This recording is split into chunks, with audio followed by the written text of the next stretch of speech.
Го пробудија петлите успаното сонце на сеното. Од големиот стог се стркала сонцето напат. И уплашено од кучињата се разбега низ тесните сокаци, криејки се зад малите прозорци на куќите. Триејки ги очите, селаните ги врзуваат немирните кучиња за плот. И свирејки со косите на рамо, се разлеваат со сонцето по ливадите.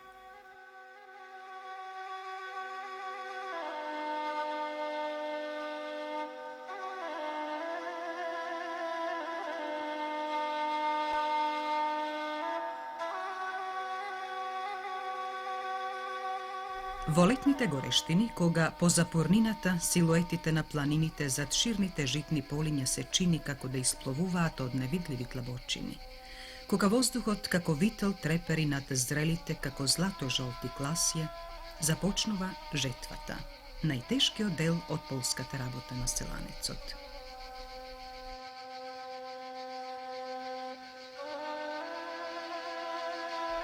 И ден денес во некои наши села, особено во рицко-планинските, се уште се применува стариот, примитивен начин на жнеење жито, проследен со сите народни обичаи.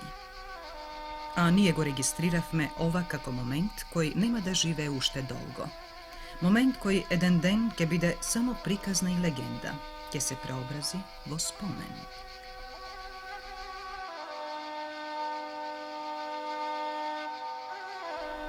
Подготовките за жетва започнуваат уште рано взори, би се рекло во темници.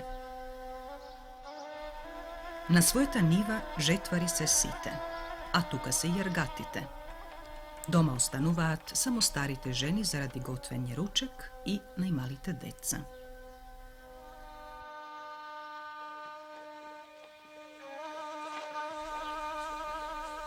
На првиот ден од жетвата, жетварите го кријат српот под облека, под пазуви или в торба, за да не се знае каде одат.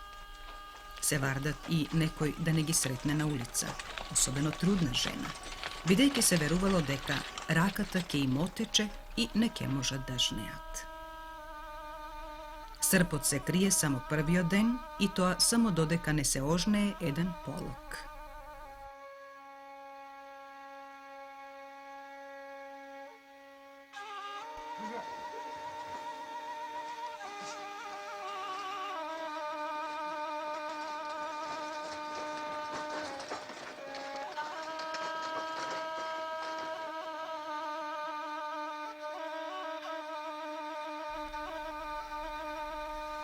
Некои дури по пат за својата нива, зажнејуваат со српот по туѓа нива, обично насејана со овес, зашто веруваат дека по тоа работата полесно ќе им оди.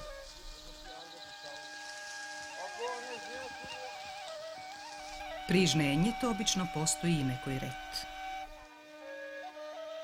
Првиот жетвар, кого го викаат постаджија, ја одредува ширината и должината на постата. Исто така тој ги распоредува жетварите кој на која поста ќе жнее. Последниот жетвар се вика крајџија и обично е жена, односно најмладата снаа во куќата.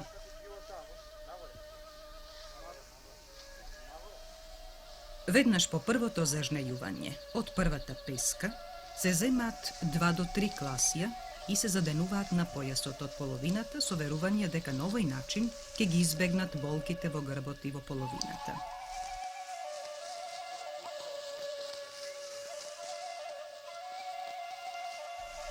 Другите класија ги фрлаат пред себе во житото, за да им оди работата.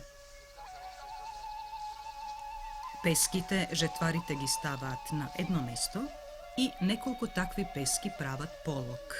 Од полозите се прави сноп.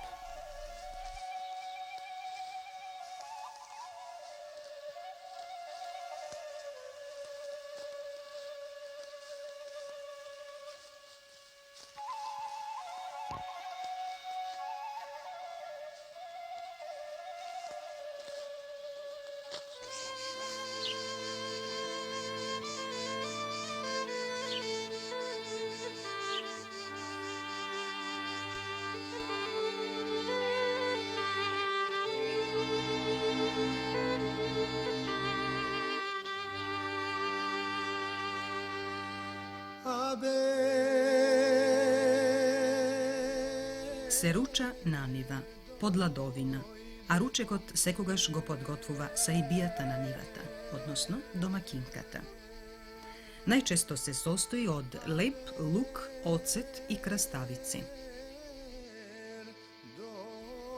Лукот и оцетот некогаш биле главната храна на жетварите аргати, а имале за цел да ја стигнат жетта предизвикана од напорната работа во летните горештини.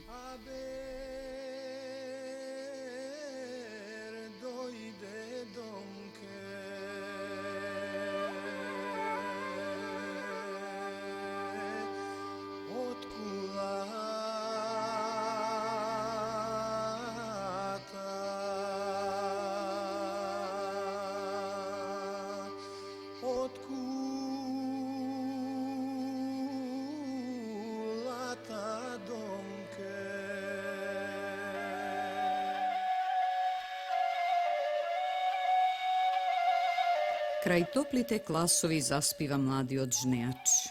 Од рацете уморни одлета жолтиот срп и потпрен на ридот се загледа в тихиот крај. Над класието успано, летна уплашена птица и малото тело се гушна во нивниот спокоен дах. Српот насмевнато се помрдна од ридот. Штом зората в класието зашуми, сочекорот нејзин се спушти во тврдите дланки на жнеачот, со нивниот ритам да пее по златните жици на нивата.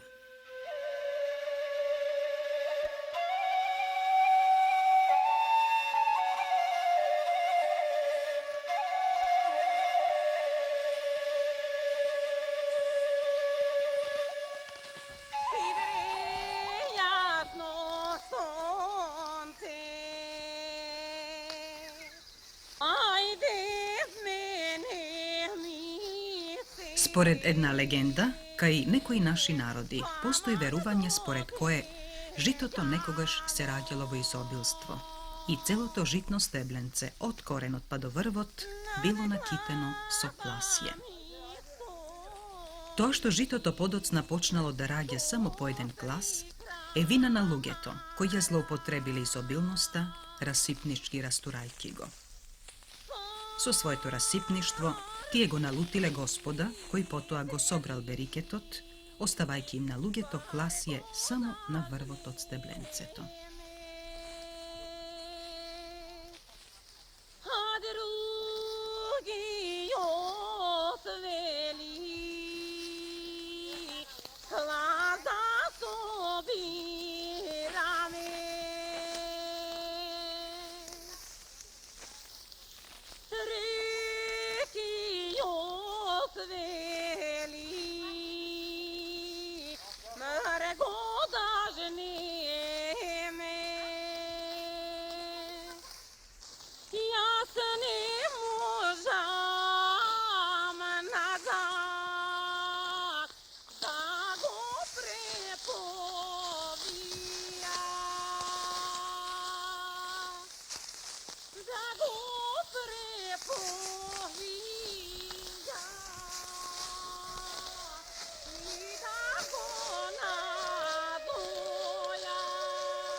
На крајот од жетвата, штом ќе се истера и последната поста, изморени од жештината на сонцето, жетварите се исправаат и со издигнати последни пакатки над главата мафтаат фрлајќи ги пред себе срповите.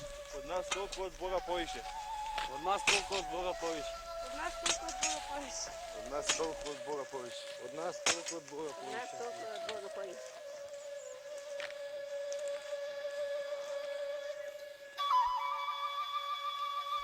Пред да започне врзувањето на снопјето, една од жените ја потопува и ја натапнува сламата наречена чуканица, која потоа станува мощна, еластична и погодна за врзување на снопјето.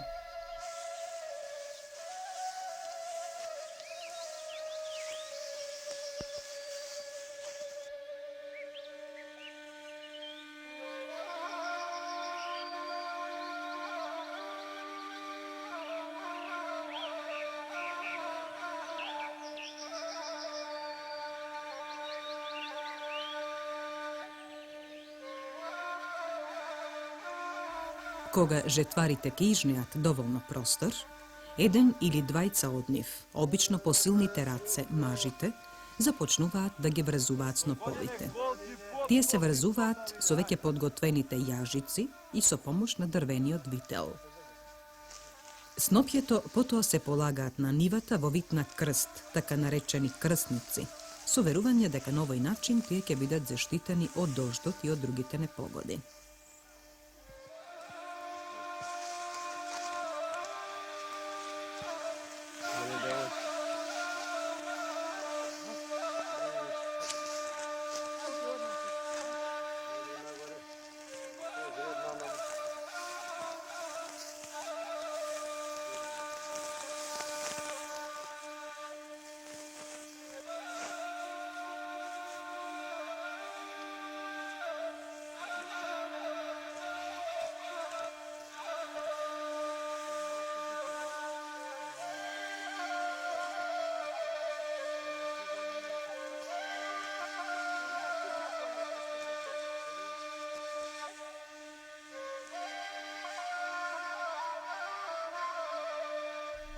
Кога жетвата завршува, обичај е еден од жетварите аргати да ги собере срповите и да ги фрли зад себе додека другите жетвари стојат настрана и го наблюдуваат обичајот. Ако при тоа фрлање на срповите сите српови се полегнати, значи годината ќе заврши на арно. Сите ќе бидат здрави и живи. Ако пак некој од срповите се забоде в земја, значи не е нарно за сајбијата.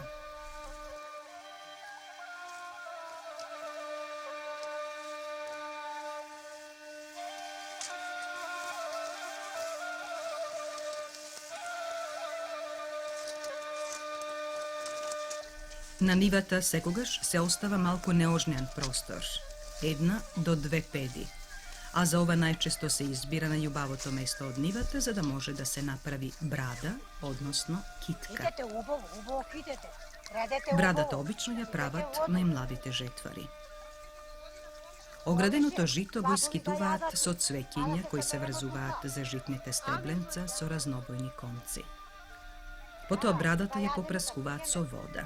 Ги тргаат срповите околу неа и со еден од нив се сече. Тогаш настанува и комичниот момент од целокупната мачна работа на жетварите.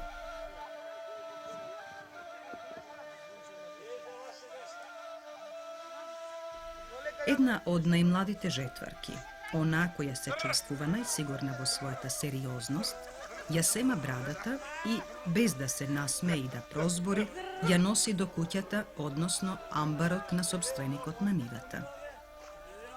За тоа време, другите жетвари со сите сили низ зборови и мимики се обидуваат да ја насмеат. Младата жетварка, заедно со брадата, носи и камче сместено во устата, под јазикот. Пред амбарот на сопственикот на нивата, жетварката ја пречекува домакинката.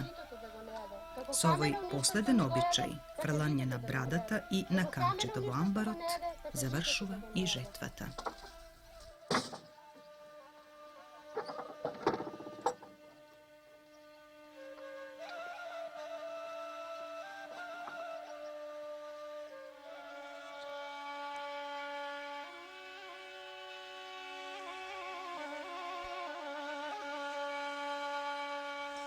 Остани с Богом голема нива, кој ми те орал па да те ора, кој ми те жнало па да те жние, кој те возило па да те вози, кој те вршило па да те врши.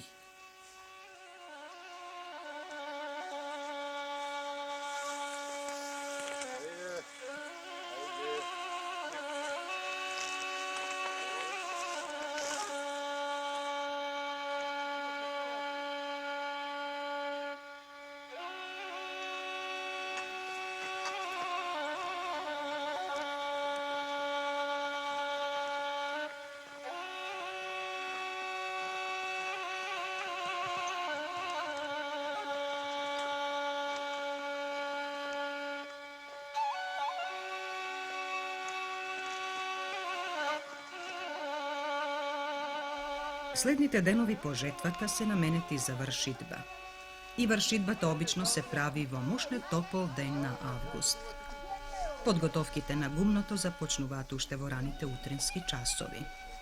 На гумното околу дрвениот стожер, најпрви местото се попрскува со вода, се мете и кога добро ќе се исчисти, гумното се постила со ситна стара слама и преку неа обично се пуштаат да газат волови или коњи со цел да се впие гумното. Тој ден стои така, а веќе наредниот ден повторно се мете и вршидбата започнува.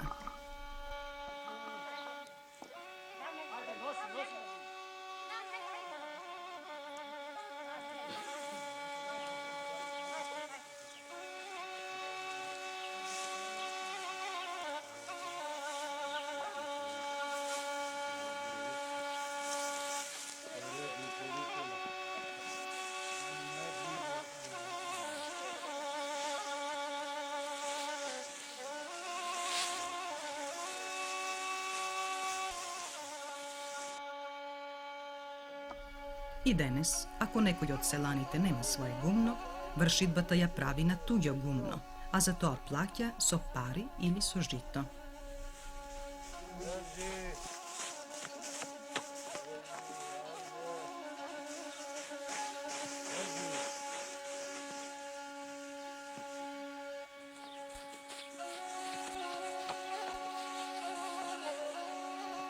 На мала цврста лединка прскаат жолти сонца под копитата на гладот. Темни концентрични тежини бујат над пейсажот зрел, што плаче со искри од леб. Луд виор од млади надежи, сонува шарени звуци, широка песна на ветрушка. Огромни товари ден лазат по долгиот пат, од солзи и од смев.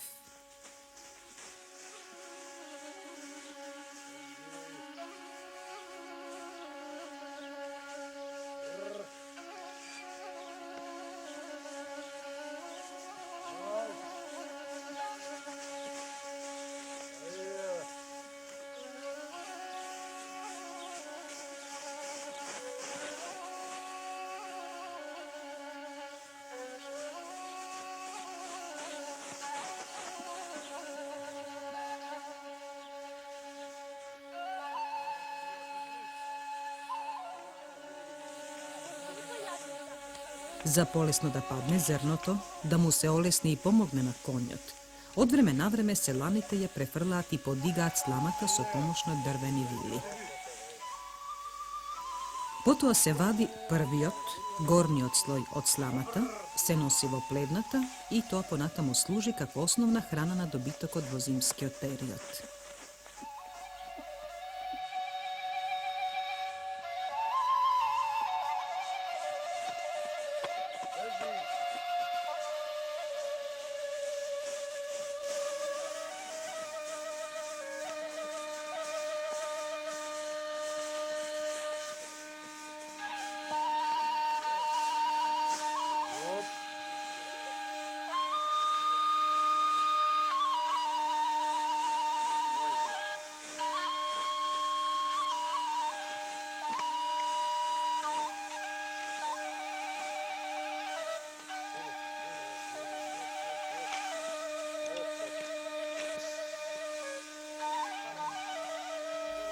Пред да започне веењето, конјот поминува уште неколку пати за да го згрули житото, односно да испаднат и последните зрна пченица. Потоа сето тоа се собира на едно место и се започнува со веењето.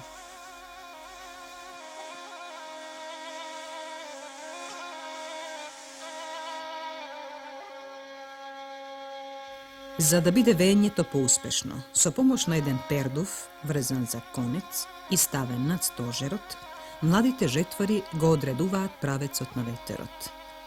Веењето се врши со дрвени лопати и во многу краишта на нашава земја, за овој дел од вршидбата, селанецот кој го врши веењето врз себе става, односно се прекрива со вреќа, за да се заштити од правот создаден од искршената слама и пченицата.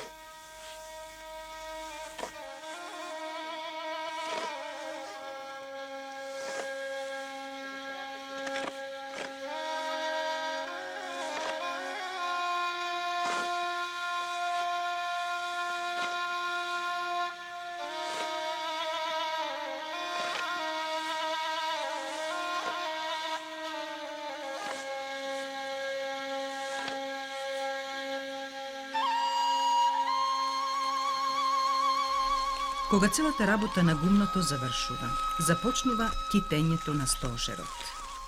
Него најчесто го китат женските раце. И обично се кити се украсува под врвот каде што стои јажето. Околу него се врзуваат метла, едно снопче и разнобојни цвеќиња.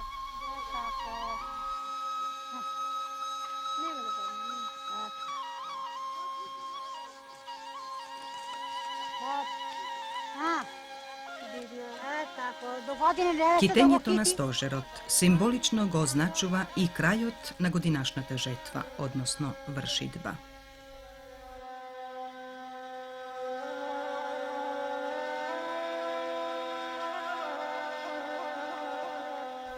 На крајот преостанува уште обичајот првиот леп што ќе го замеси домакинката од годинашното брашно да се раздели меѓу соседите. Се верува дека со тоа до година нивата ќе роди уште повеќе жито.